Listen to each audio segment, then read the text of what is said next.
현역가왕 21회 예고편 박서진 눈물 박서진 진해성 애녹 김중현 최수호 송민준 김수찬 나태주 황민호 양지원 성리 공훈 한강 신승태 이찬성 강문경 윤준엽 박구윤 환희 김경민.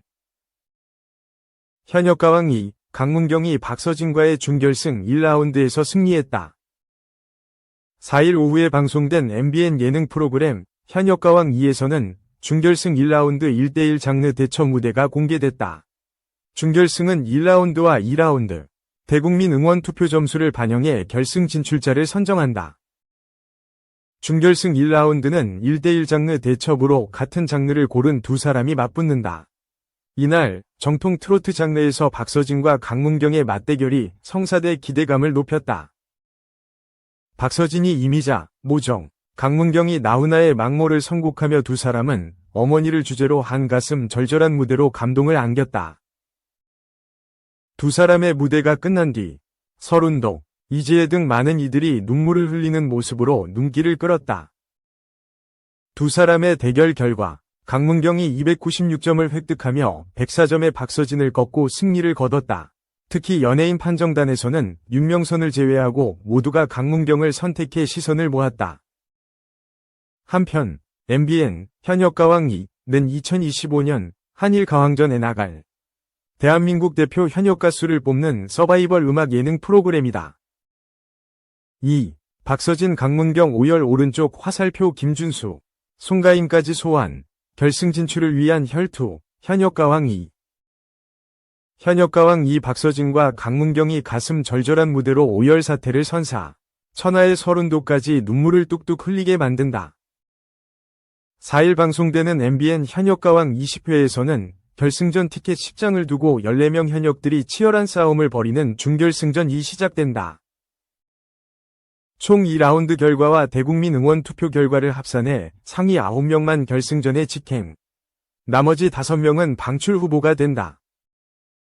이와 관련 장구의 신 박서진과 뽕신 강문경이 준결승전 1라운드 1대1 장르 대첩에서 신들린 무대로 현장을 눈물바다로 만든다. 먼저 박서진은 준결승전의 필승카드로 정통 트롯을 골라 또 한 번 인생 무대 경신을 예고한다. 박서진은 절절한 가사에 어울리는 묵직한 열창으로 연예인 판정단들의 눈물샘을 자극하고 노래 중간 비장한 히든 키를 발휘해 관객들을 울컥하게 만든다.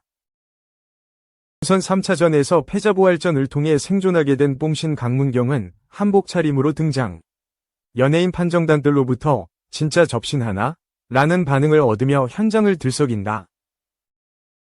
강문경은 가슴을 울리는 처연한 가사를 섬세하게 표현해 감동을 이끌고 범상치 않은 퍼포먼스로 입틀막 리액션을 끌어내며 현장의 모두를 오열하게 만든다. 특히 설운도가 무대를 보는 내내 차올랐던 눈물을 끝내 참지 못하고 흐르는 눈물을 닦아내는 모습을 보이면서 MC 신동엽마저 놀라움을 드러낸다. 과연 대선배 설운도마저 눈물을 터뜨리고만 무대는 누구의 무대일지. 급기야 무대 위에 선 박서진과 강문경 또한 눈물을 글썽이고만 이유는 무엇인지 관심을 모은다. 그런가 하면 국악 아이돌 김준수는 본선 3차전에서 자신을 괴롭힌 독감의 후유증으로 컨디션 난조를 호소해 위기감을 높인다. 김준수가 패자부활전을 거쳐 어렵게 준결승전에 오른 만큼 필살의 무대를 펼쳐야 하는 상황에서도 쉽게 회복되지 않는 컨디션으로 인해 선곡부터 난항을 겪는다. 결국 김준수는 절친한 선배인 트로트 여왕 송가인에게 선곡 SOS를 요청하고 송가인은 밤 12시가 넘는 시간에도 라이브로 여러 노래를 직접 불러주며 응원을 건넨다. 김준수의 선곡에 이목이 집중되는 가운데 김준수의 무대를 본 주현미가 김준수 씨 목소리에서 귀곡성을 들었어요. 라는 찬사를 건네 궁금증을 증폭시킨다. 한편 MBN 현역가왕 2는 10회는 4일 밤 9시 50분에 방송된다. 3. 종합, 주병진, 13살 연하 변호사 하트 신혜선과 진중한 관계, 공식화, 사랑스러워, 이젠 사랑. 올해 66살이 된 주병진이 3명이 맞선 여 중 13살 연하의 호주 변호사 신혜선을 선택했다. 3일 방송된 TVN 스토리 이젠 사랑할 수 있을까에서는 주병진의 마지막 선택이 공개됐다. 3명이 여성과 맞선을 봤던 주병진. 첫 번째 맞선녀는 22살 연하 최지인 씨, 두 번째 맞선녀는 13살 연하 신혜선 씨, 세 번째 맞선녀는 돌싱녀 김규리 씨였다. 최종 선택을 앞둔 주병진은 세 분 모두 사랑스러웠다. 어느 누구 하나 마음에 안 드는 분이 없었다. 세 분 만나면서 혼신의 힘을 다했다. 긍정적 시각과 진중한 마음을 섞어서 99% 솔직한 마음으로 대했다. 내가 진심이면 그분들도 진심이 나올 수밖에 없다고 생각했다. 나는 여기서 진정으로 사랑을 찾고 싶었고 외로운 삶을 끝내고 싶었다고 밝혔다. 첫 맞선녀 최지인에 대해서는 사랑스러웠고 보듬어 안아주고 감싸주고 싶은 사람이라고 표현했다. 또한 타로점 보는데 손잡기 가슴이 둥둥둥 뛰더라. 한쌈 도시락도 너무 좋았다. 죽을 때까지 잊지 못할 것이라며 고마워했다. 세 명 중 유일한 돌싱이었던 김규리에 대해서는 삶의 역정과 녹록지 않았던 인생에 대한 공감대를 느꼈다며 연륜에서 느낀 사랑이 있었다고 전했다. 주병진의 최종 선택은 두 번째 맞선녀인 신혜선이었다. 주병진은 신혜선에 대해 사랑스러움의 컬러가 다르다고 말했다. 삶에 대한 이야기를 많이 나눈 그는 모든 이야기의 방향, 온도, 컬러, 속도가 거의 같다. 인간적인 사랑의 느낌, 단짝 친구 같은 느낌이라며 호감을 표했다.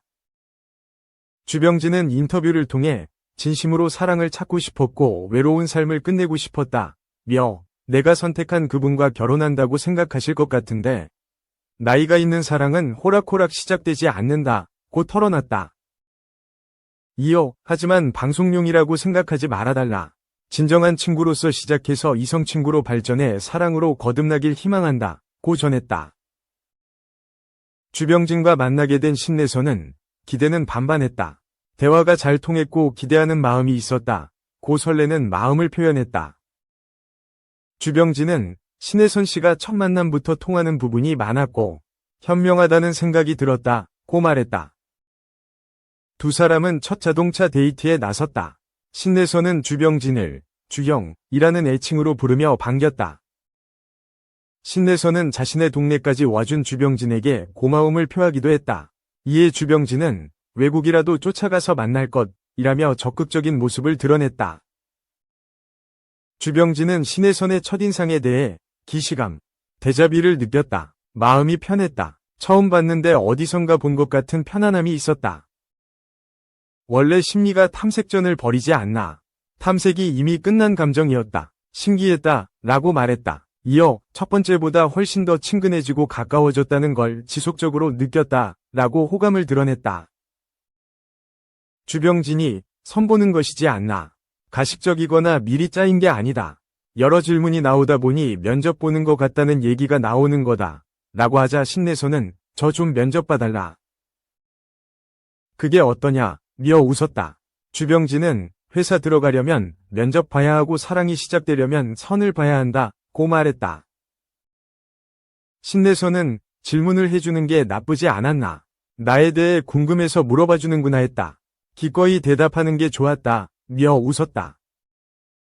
4. 단독 고 오요한나 가해 연루 후 폭풍 김가영 영한 리뷰 보류 오른쪽 화살표 굿모닝 FM 하차 종합 MBC 기상캐스터 김가영이 후배인 고 오요한나를 둘러싼 직장 내 괴롭힘 의혹에 연루된 가운데 그가 출연했던 프로그램에도 그 여파가 번지고 있다. SBS 예능 프로그램 골 때리는 그녀들과 MBC 라디오 굿모닝 FM 테이입니다에 이어 유튜브 예능 영한 리뷰에도 영향을 미치고 있다. 3일 스타뉴스 취재 결과 영한 리뷰, 은영가영의 영리한 리뷰, 제작진은 이날 고 오요한나의 사망 진실을 규명하기 위해 구성된 MBC 진상조사위원회 조사 결과가 나오기 전까지 추가 콘텐츠 공개 여부 결정을 보류할 계획이다. 출연자 중 한 명인 김가영이 고 오요한나 따돌림 의혹이 제기된 단체 대화방 참여자로 지목된 가운데 추후 상황을 예의주시하며 신중히 검토한 뒤 판단하겠다는 것으로 풀이된다. 영한 리뷰는 결제를 앞둔 소비자를 위한 끝장 리뷰 토론 프로그램으로 김가영과 박은영 전 아나운서가 캐스팅됐다. 지난달 18일 파일럿 형태로 1화만 공개된 상황이다. 이 가운데 김가영이 고 오요한나의 직장 내 괴롭힘 가해자 중 한 명으로 의심받고 있어 그를 바라보는 시선이 곱지 않다. 영한 리뷰. 제작진은 이러한 싸늘한 여론을 위식한 듯 1화 영상의 댓글창을 폐쇄하고 사태의 추이를 지켜보고 있다. MBC 진상조사위원회 조사 결과에 따라 앞으로의 상황이 달라지는 만큼 영한 리뷰, 추가 촬영 및 공개 여부에 대한 판단도 잠시 미루기로 했다. 한편 고 오유한나는 지난해 9월 세상을 떠났다. 향년 28세, 고인의 사망은 이후 3개월 만인 지난해 12월세간에 알려졌다. 이후 뒤늦게 고인의 휴대전화 속 내용이 일부 공개되며 그가 생전 동료들에게 직장 내 괴롭힘을 당했다는 의혹이 불거졌다. 유족은 지난 1월 서울중앙지방법원에 고인이 직장 내 괴롭힘을 당했다며 민사소송을 제기했다. MBC는 고 오유한나가 자신의 고충을 회사 측에 알린 적이 없었다며 별다른 조치를 취하지 않았던 것으로 알려져 여론의 문매를 맞고 있다. 사건이 수면 위에 오르자 MBC는 뒤늦게 진상조사위원회를 꾸리고 본격적인 조사에 돌입하기로 했다.